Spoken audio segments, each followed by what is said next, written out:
Assalamualaikum warahmatullahi ta'ala wabarakatuh.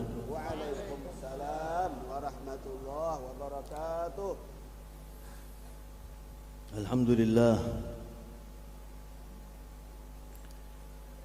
Alhamdulillahil munfaridi bil izzi wal jalal, al mutafaddili bil ata'i wal ifdal, مسخر السحاب الثقال مربي الزرع تربية الأطفال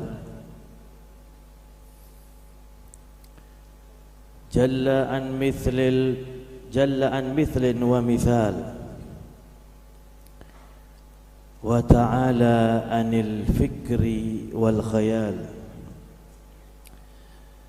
قديم لم يزل ولا يزال يتفضل بالإنعام فإن شكر زاد وإن لم يشكر زال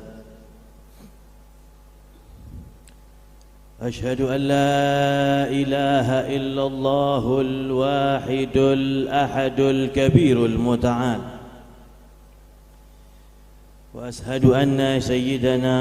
وأشهد أن سيدنا محمدا أشرف من وعظ وبشر وأنذر وقال اللهم صل على سيدنا محمد صاحب النسب الشريف وعلى آله وصحبه وسلم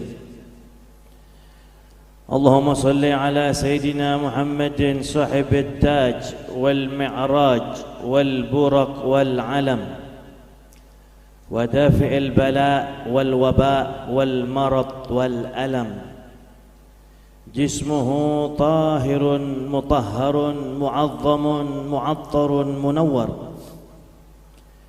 من اسمه مكتوب مرفوع موضوع على اللوح والقلم شمس الضحى بدر الدجى نور الهدى مصباح الظلم أبي القاسم سيد الكونين وشفيع الثقلين سيدنا محمد بن عبد الله بن عبد المطلب بن هاشم سيد العرب والعجم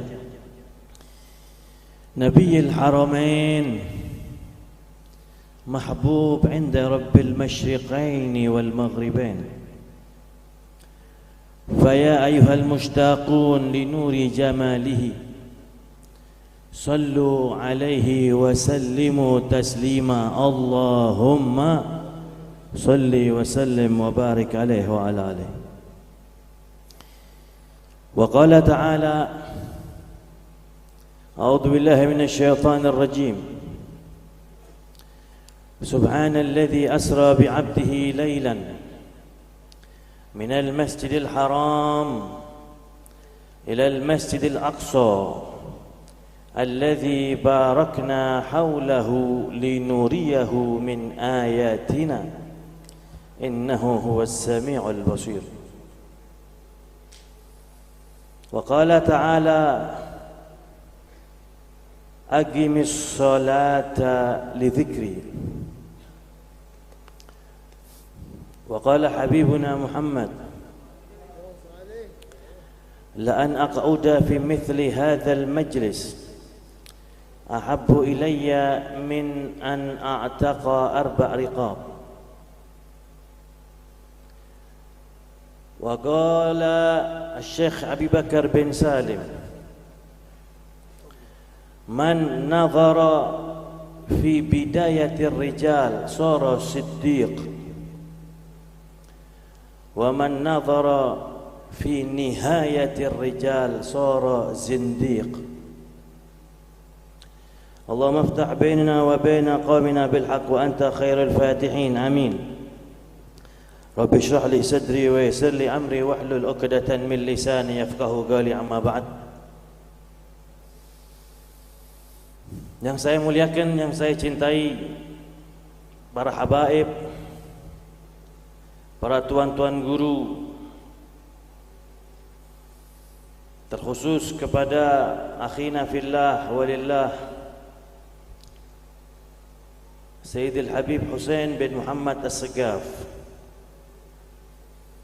dan juga kepada orang tua kita Al-Habib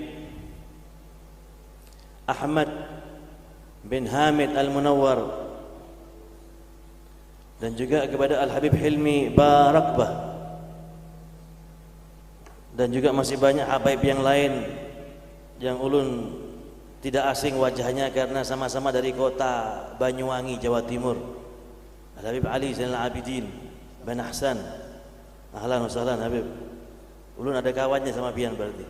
Tadinya ulun merasa kesepian, Habib. Dan juga kepada tamu kita, guru kita akhina fillah, Guru Muhammad, ahlan wa sahlan. Dan kepada semuanya para tuan-tuan guru yang tidak bisa ulun sebutin karena belum kenal namanya. Ulun pun sama Guru Muhammad baru 2 kali bertemu. Pertama di Gambut, di rumahnya Haji Astalani ini. Masya Allah. Tadi sama Habib Husin sebelum berangkat sudah dibagi-bagi. Beb, nanti antum bagian Isra Mi'raj, Guru Muhammad bagian manakib guru sekumpul. Tapi ulun boleh nyinggung sedikit masalah manakib, Beb, ya. Biar ada mukadimahnya, biar nyaman, Beb.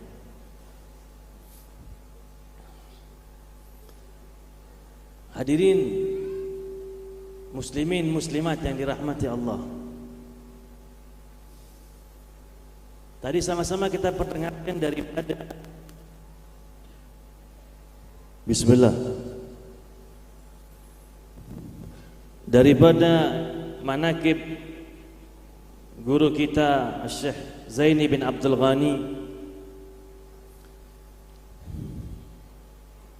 yang rasanya kalau memang kita hayati, kita berusaha mengikuti kok kayaknya sulit ya. Kayaknya kita mau mencontoh sidin persis itu berat rasanya. Bagaimana kalau kita juga berusaha mencontoh Nabi? Sangat-sangat lebih berat lagi.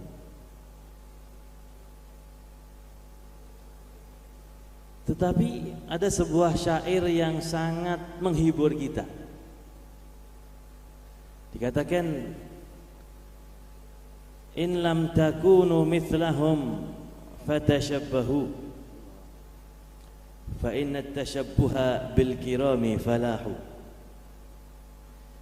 Jika pian tidak bisa mengikuti mereka, sama seperti mereka, enggak bisa kita sama seperti Nabi Muhammad, enggak bisa kita sama amalnya, ibadahnya, akhlaknya, ilmunya seperti para sahabat, seperti para aulia, seperti Syekh Zaini bin Abdul Ghani, enggak bisa pian sama, fatashabbahu, serupailah mereka. Gak sama, tapi jangan putus asa, serupai. Apa yang pian bisa amalkan, itu amalkan. Sebab fa inna tashabbuha bil kirami falahu. Karena menyerupai orang-orang yang mulia itu sebuah keberuntungan. Iya gitu. Yang pian lihat di depan pian ini, yang megang mic ini, yang di atas, bukan di atas, di belakang mimbar ini, hanya mirip saja dengan orang-orang soleh, tapi belum menjadi orang soleh. Pakaiannya saja mirip, pakai imamah, pakai gamis. Ini jubah ini terpaksa ulun pakai ini. Sidin nyuruh tadi, Beb pakai aja jubahnya Beb. Maunya nggak mau pakai ulun, karena gamis ulun sama Habib Husin warnanya sama. Maksudnya biar kembar. Tapi Sidin nyuruh pakai, ya ulun pakai akhirnya jubahnya. Sampai mana tadi lupa sudah.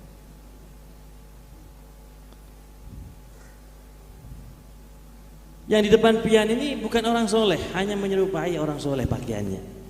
Tapi alhamdulillah, karena serupa dengan orang soleh, tadi waktu ulun masuk yang selaman berebut. Karena apa? Karena serupa dengan orang soleh.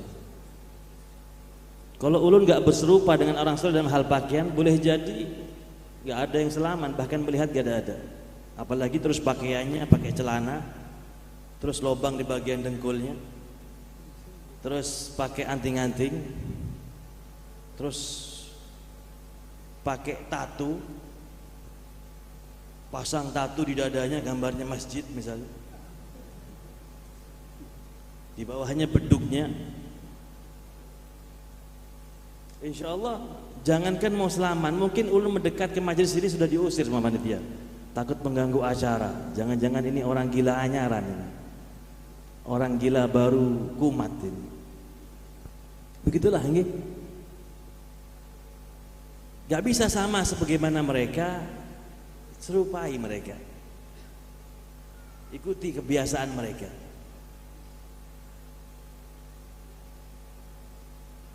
Kemudian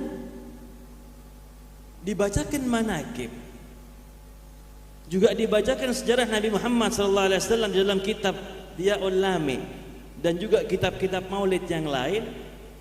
Itu pun juga bertujuan seperti manaqib, dibacakan, disusun oleh ulama, khususnya Habib Umar bin Hafid, untuk dikenal oleh kita, untuk diikuti.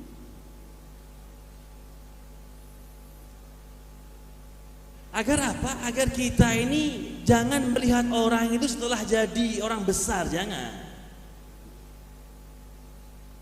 Kalau sebuah hall gak ada manaqib, takut nanti kita ini akhirnya hanya mengikuti mereka ketika sudah di puncak makom kedudukannya. Makanya Syekh Abu Bakar bin Salim, ini datuknya Habib Umar bin Hafid. Syekh Abu Bakar bin Salim ini melahirkan banyak marga. Syekh Abu Bakar, ada Al-Hamid, Habib Soleh Al-Hamid Tanggul, itu satu datuk sama Habib Umar bin Hafid. Ada bin Jindan, ada Al-Haddad yang ceramahnya sedang viral, tampar itu. Habib Soleh Al-Haddad itu dari Syekh Abu Bakar bin Salim itu.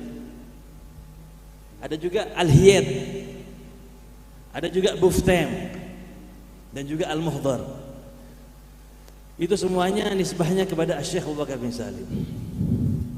Beliau tegas dalam nasihatnya, beliau mengatakan, tadi sudah ulun kutip di depan, man nadhara ila bidayatir rijal sara siddiq. Orang siapa yang melihat seorang wali itu ketika bidayahnya, ketika sedang bermujahadah dalam awalnya, bagaimana mereka belajar, bagaimana mereka beribadah, bagaimana perjuangan mereka melawan nafsu ketika masih awal belajar dulu. Kalau kita melihat itunya, maka kita pun akan sama seperti mereka. Wa man nadhara fi nihayatir rijal sara zindiq.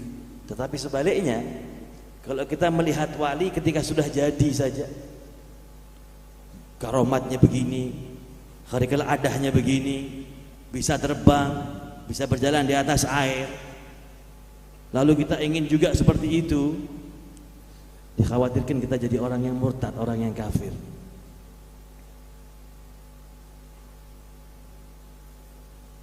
Manaqib bertujuan untuk kita yang hadir mendengarkan ini untuk mengikuti. Dan karomah itu pemberian Allah. Tidak bisa dipelajari karomah itu.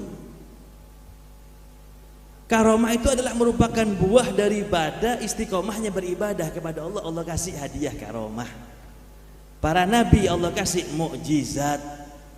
Mukjizat itu kan pemberian Allah, bukan nabi ingin melakukan itu. Ketika Nabi Musa diperintah oleh Allah untuk memukulkan tongkatnya ke lautan, apakah Nabi Musa tahu akan pecah lautan? Enggak tahu. Perintah Allah, beliau taat, sehingga Allah berikan pertolongan.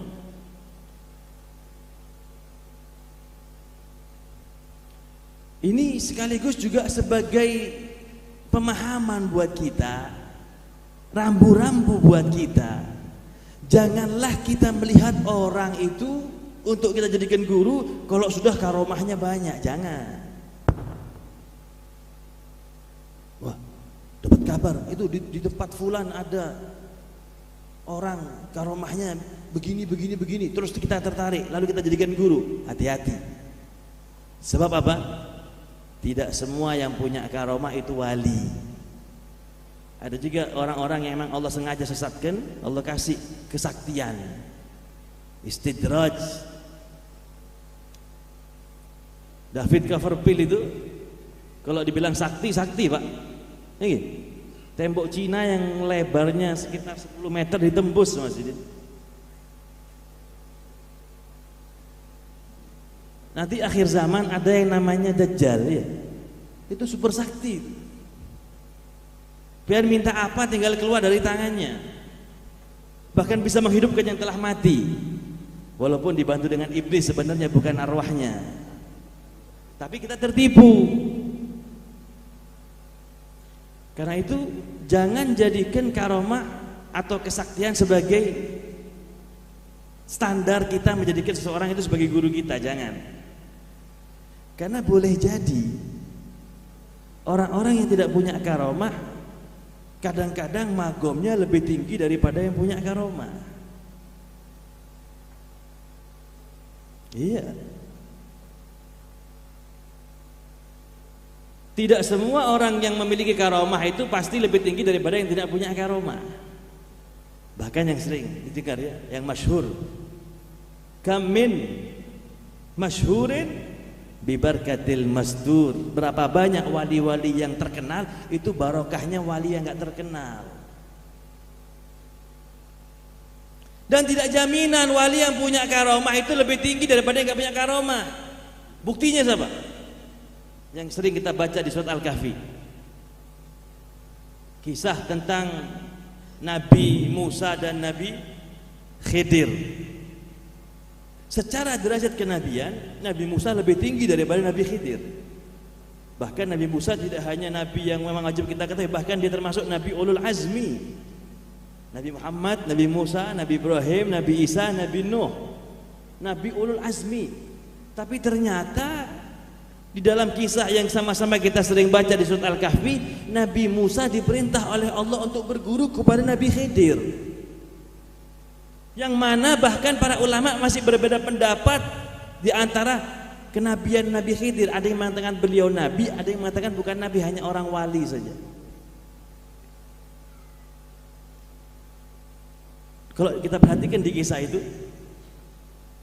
Nabi Khidir lebih sakti, lebih kasyaf daripada Nabi Musa, ya kan? Kan ingat, dia tahu kan pian kisahnya kan? Ketika Nabi Khidir membunuh anak kecil, Nabi Musa komentar, disalahkan sama Nabi Musa. Lalu Nabi Khidir naik kapal orang, dibantu dikasih tumpangan gratis, sama Nabi Khidir dipecahkan, dirusak. Nabi Musa juga marah lagi. Yang terakhir ketika sampai di pulau sebelah, perbekalan habis, gak punya makan dan minum, minta bantuan sama orang kampung, gak ada yang ngasih. Akhirnya ketika melewati sebuah gang, kok ada tembok yang hampir roboh, sama Nabi Khidir diperbaiki langsung, gak ada pakai tanya sama yang punya, ini borongan bulanan apa harian. Nabi Musa komentar lagi, tanya dong, kita kan butuh makan, harus ada imbalan ini. Kan ulun sudah bilang jangan pernah tanya apa yang ulun kerjakan, kata Nabi Khidir. Dari awal sudah ulun bilang, pengen gak ada mampu jadi murid ulun.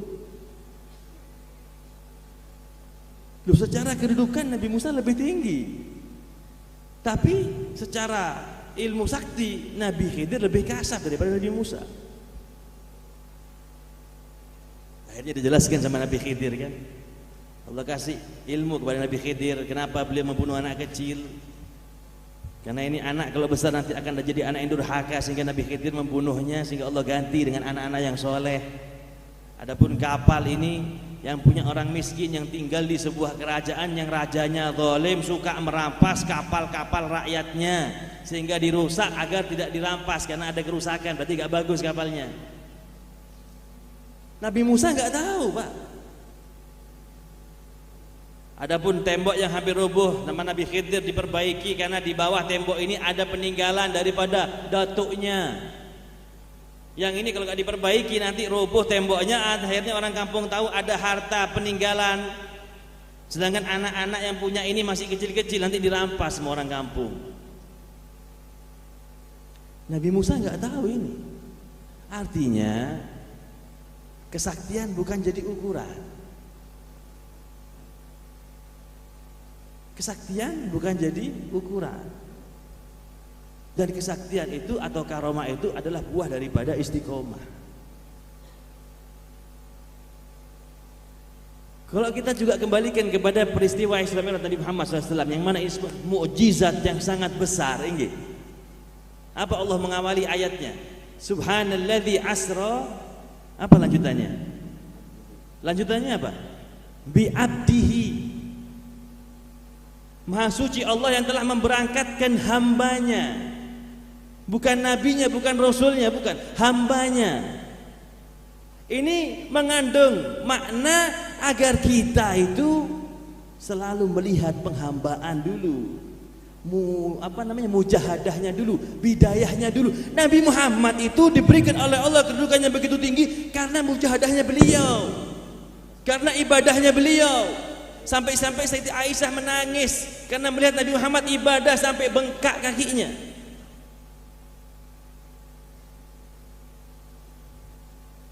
Diangkat oleh Allah, diberikan hadiah mukjizat yang besar berupa Isra Mi'raj, adalah buah daripada istiqomahnya beliau dalam ibadah kepada Allah. Karena itu bohong, Pak, bohong. Kalau ada orang mengaku wali tapi dia meninggalkan syariat, bohong. Gak mungkin. Karena karomah, kesaktian itu pemberian Allah karena buah istiqomah. Tak bisa dipelajari karomah itu. Allahumma shalli ala Muhammad. Kita baca selawat dulu ya. Kita baca selawat perjuangan untuk memupuk, menambah kerinduan kita kepada Nabi Muhammad SAW, menggelorakan kerinduan kita kepada beliau Rasulullah SAW. Allahumma salli ala Muhammad. Ya Nabi salam alaika, ya Rasul salam alaika, ya Habib salam alaika, salawatullah alaika, ya Nabi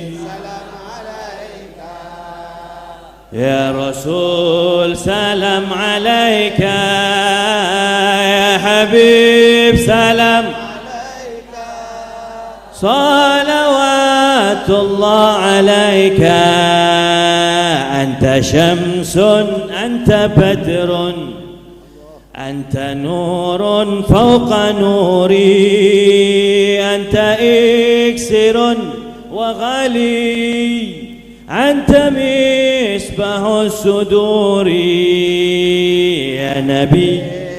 Wahai Nabi Muhammad, salam sejahtera bagimu Nabi. Wahai utusan Allah, salam sejahtera bagimu. Wahai kekasih Allah, salam sejahtera bagimu. Semoga salawat Allah tercurah atasmu. Ya Habibi ya Muhammad, يا عروس الخافقين، يا مؤيد يا ممجد، يا إمام القبلتين، يا نبي الصلاة والسلام عليك يا رسول الله، الصلاة والسلام عليك يا حبيب الله،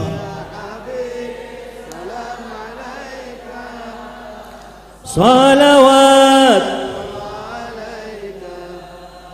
عالم السر وأخفى مستجيب الدعوات، رب ارحمنا جميعا بجميع الصالحات، يا نبي. Wahai Nabi Muhammad, salam sejahtera bagimu. Wahai utusan Allah, salam sejahtera bagimu.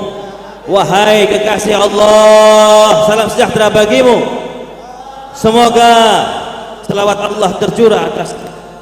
Asyraqal badru alaina fakhtafat minhul buduru mithla husnik ma ra'ayna qattu ya wajha sururi, ya Nabi.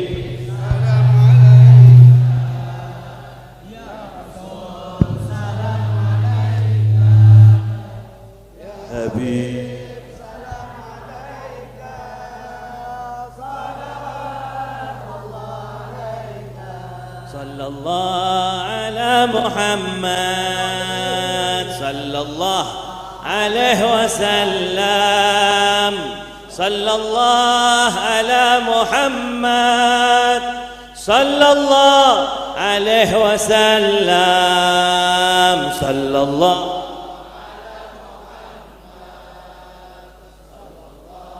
Assalatu wassalamu alaika ya Rasulullah, laqad daqat hilatuna adrikna ya Rasulullah, adrikna ya Rasulullah.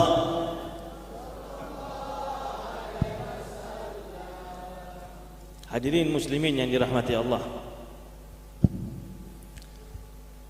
mukjizat Nabi Muhammad SAW adalah Isra Mi'raj, peristiwa yang hanya terjadi khusus untuk beliau, yang bahkan malaikat Jibril pun gak mampu meneruskan perjalanan, sehingga meninggalkan Nabi Muhammad terus menyelesaikan tugas untuk berjumpa dengan Allah Subhanahu wa taala. Banyak hikmah yang bisa kita petik daripada peristiwa Isra Mi'raj ini. Dan satu di antara yang paling penting adalah setelah peristiwa Isra Mi'raj ini, Nabi Muhammad mendapatkan oleh-oleh, yang mana oleh-oleh ini menjadi yang paling penting daripada kehidupan kita sebagai hamba Allah yang Islam. Kita yang mengaku Muslim, maka kita harus memperhatikan oleh-oleh yang dibawa Nabi Muhammad ini. Dan inilah hanya inilah yang sengaja Allah berikan secara langsung kepada Nabi Muhammad, tidak melewati malaikat Jibril, yakni perintah melaksanakan sholat 5 waktu. Ibadah yang lain, puasakah, zakatkah, hajikah, dan kesemuanya itu perintah dari Allah melalui malaikat Jibril. Adapun sholat, Allah tidak ingin menggunakan perantara malaikat Jibril. Allah sengaja mengundang langsung Nabi Muhammad, mengandung maksud agar kita benar-benar memperhatikan. Allah saja memberikan langsung, berarti harus ada perhatian lebih. Kalau kita punya anak yang mondok di Jawa misalnya, ada yang mondok di Bangil, ada yang mondok di Raji, Dalwa, ada yang di Darun Nasiin, Lawang, lalu kita ingin mengirim uang kepada anak kita yang ada di sana, kalau hanya mungkin 500, 1 juta, mungkin kita bisa titip sama kawan gitu. Ada kawan yang kebetulan menjenguk anaknya, kita titip uangnya, titip buat anak ulun juga di sana. Tapi kalau uang yang kita berikan kepada anak itu jumlahnya 50 atau 100 juta, kira-kira pian titipin apa pian berangkat sendiri ke sana? Kalau ulun titipin, beb, nanti alasan dipinjem buat bayar ini, bayar itu, akhirnya pian berangkat sendiri ke Jawa untuk memberikan langsung kepada anak pian. Kenapa? Takut khawatir. Karena biasanya kalau titip uang itu bisa berkurang, kalau titip omongan bisa bertambah. Itu sudah di mana-mana itu. Allahumma shalli ala Muhammad. Karena itu malam hari ini peringatan ulang tahunnya sholat sebenarnya. Untuk sama-sama kita perhatikan sholat kita, kita evaluasi kembali sholat kita. Karena hanya sholatlah yang pertama Allah lihat sebelum amalan yang lain. Bahkan Nabi juga tegas dalam sabdanya, beliau pernah menyampaikan, as-shalah fil Islam bimanzilatir ra's minal jasad au kama qala. Salat itu di dalam ajaran kita Islam itu kedudukannya itu seperti kedudukan kepala di antara tubuh manusia. Sebagaimana tidak mungkin hidup manusia tanpa kepala, juga tidak bisa disebut sebagai orang muslim kalau dia nggak sholat, nggak bisa. Kalau pian kada haji, boleh jadi pian masih disebut muslim. Karena yang melaksanakan haji tidak semua orang Islam, tidak. Ya kan? Anak-anak hafal, haji itu hanya wajib bagi yang mampu. Yang tidak mampu tidak wajib berhaji. Puasa juga demikian, tidak semua orang Islam wajib puasa, Pak. Tidak semuanya. Iya kan? Kalau orang tua sakit-sakitan, mana lagi dia wajib puasa? Gak ada wajib puasa. Orang sakit gak ada wajib puasa. Kalau dia musafir, gak ada wajib dia puasa. Misalnya sekarang malam Ramadan, tanggal 27 Ramadan, ulun kesini, besok ulun gak ada wajib puasa karena ulun sedang musafir. Haji tidak semua orang Islam wajib haji. Puasa juga demikian. Apalagi zakat juga demikian. Tidak semua orang yang Islam wajib berzakat. Bahkan boleh jadi ada yang menerima zakat karena dia termasuk daripada kelompok 8 yang menerima zakat. Iya kan? Artinya kalau pian tidak haji, tidak puasa, tidak zakat, ada toleransi dalam agama untuk meninggalkan itu. Tapi kalau kita tidak sholat, gak ada alasan, Pak. Ulun miskin, Beb, tetap wajib sholat. Ulun sakit-sakitan, Beb, tetap wajib sholat. Ulun sibuk haur, ya haur ya bahasa Banjar. Ulun haur, Beb, jadi pembekal misalnya. Ngurusi umat, Beb, gak ada waktu untuk sholat. Gak ada alasan. Nanti Allah di hari kiamat akan memanggil saksi-saksi ahli yang akan mematahkan semua argumen-argumen kita di hadapan Allah karena kita meninggalkan sholat. Yang dia gak sholat gara-gara dia sakit parah, Allah akan panggil Nabi Ayub. Mana sakit pian dengan Nabi Ayub? Gak bisa ngomong kita, Pak. Sampai istrinya pun juga meninggalkan Nabi Ayub karena saking parahnya sakit beliau. Pian yang beralasan karena sibuk jadi presiden, jadi gubernur, jadi aparat, jadi pejabat, jadi pembekal, jadi Pak RT, terus beralasan gak bisa sholat, Allah akan panggil Nabi Sulaiman. Rakyatnya tidak hanya manusia, bahkan jin, bahkan semut jadi rakyatnya, tetap beliau sholat. Apalagi? Sakit sudah, haur sudah, apalagi? Ulun miskin, ya Allah, ulun gak bisa sholat, ulun gak punya apa-apa. Nabi Musa akan dipanggil nanti. Nabi Musa jangankan rumah, bantalnya batu, tetapi tetap beliau sholat. Tidak ada alasan yang bisa diterima dalam agama kita, agama Islam, orang yang meninggalkan sholat. Tidak ada alasan. Al-ahdu bainana wa bainal kafir as-salah atau kama qala Nabi sallallahu alaihi wasallam. Yang membedakan kita dengan orang-orang non-muslim ini, bahasa halusnya non-muslim. Yang paling nyaman memang kafir. Yang membedakan kita yang Islam dengan orang kafir itu sholat. Hanya sholat.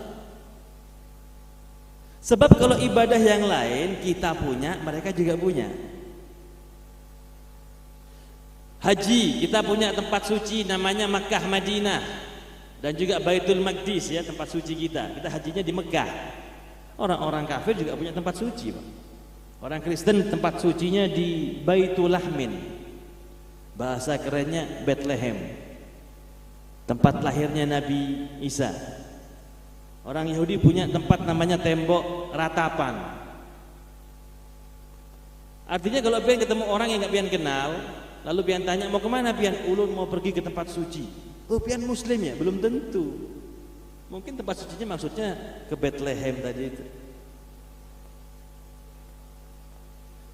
Pian ketemu orang asing, pian ke Jawa pas naik kereta, di sebelah pian duduk satu orang, lalu pian tawari minum, dia bilang ulun puasa. Oh pian muslim ya? Belum tentu. Yang punya kewajiban puasa tidak hanya orang Islam. Ya kan? Allah jelas juga menyampaikan firman-Nya. Ya ayyuhalladzina amanu kutiba alaikumusiyam.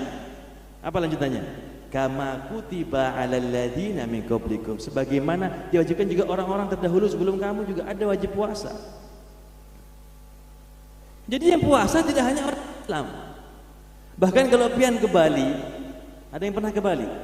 Ulun ini ujung Jawa Timur, Banyuwangi, itu seberang setengah jam sudah sampai Bali sudah.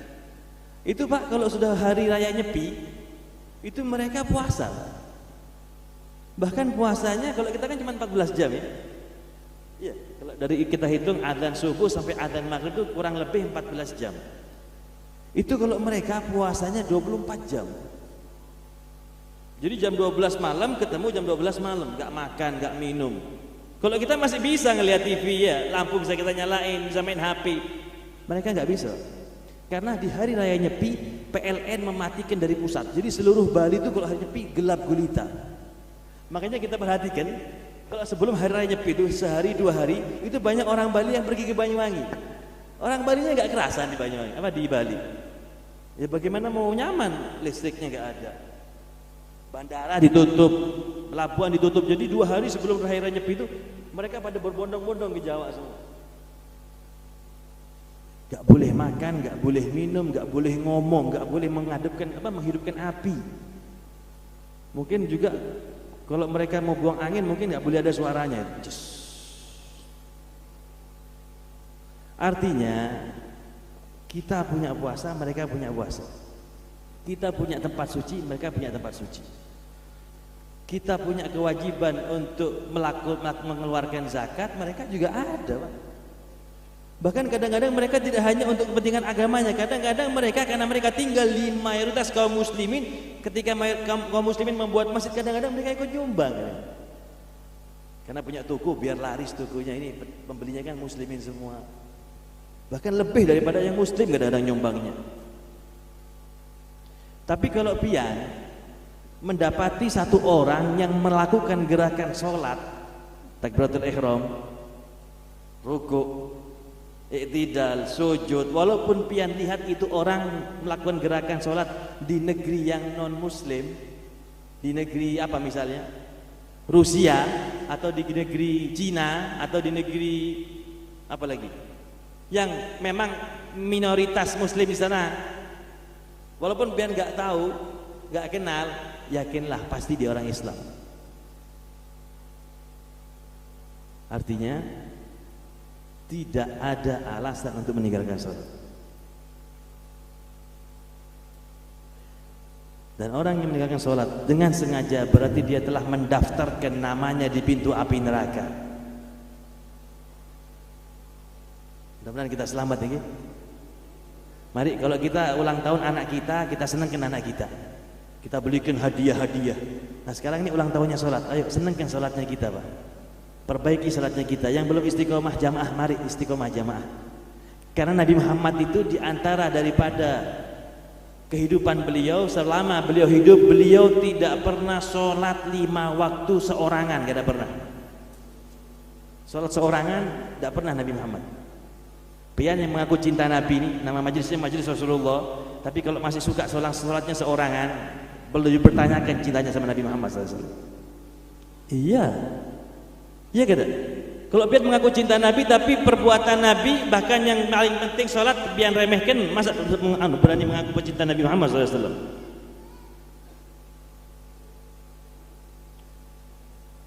Tak pantas.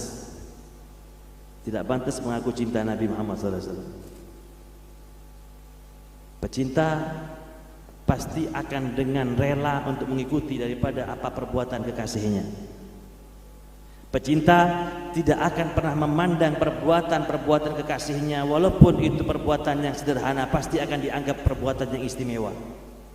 Kadang-kadang karena kita cinta sama kekasih kita, sampai suara jalan sandalnya kita tahu. Wah, istri ulun datang ini. Wah, guru ulun datang. Lo kok tahu, Ben? Suara sandalnya. Sebagaimana Nabi Muhammad mendengar suara sandalnya Bilal di surga. Kalau orang yang nggak cinta nggak akan perhatian seperti itu. Allahumma shalli ala Muhammad. Isra Mi'raj adalah ulang tahunnya sholat. Maka mari evaluasi kembali sholat kita, perbaiki lagi sholat kita. Yang sudah istiqomah berjamaah di rumah, tingkatkan juga untuk berjamaah di masjid. Itulah pembuktian cinta. Man ahya sunnati faqad ahabbani wa man ahabbani kana ma'i fil jannah. Ini hadis populer. Bahkan ada hadis juga yang mirip dengan ini.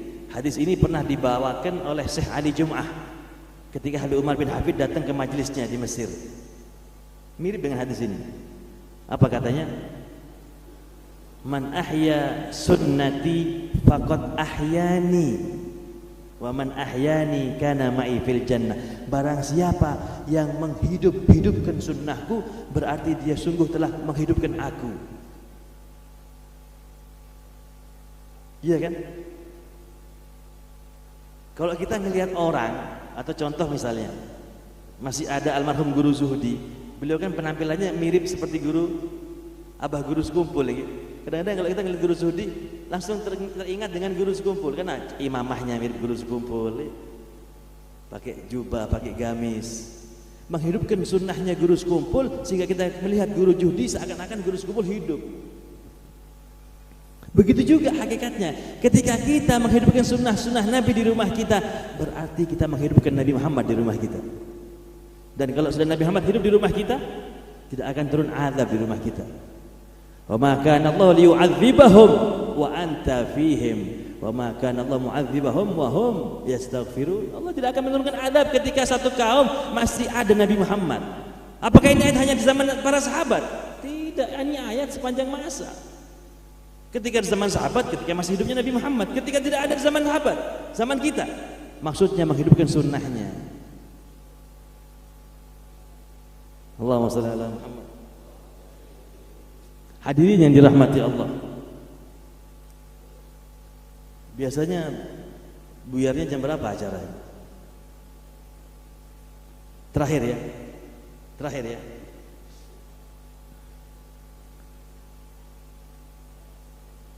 Ada hadis riwayatnya as-shalah mi'rajul mu'min. Pernah dengar nggih? Salat itu adalah mi'rajnya orang beriman.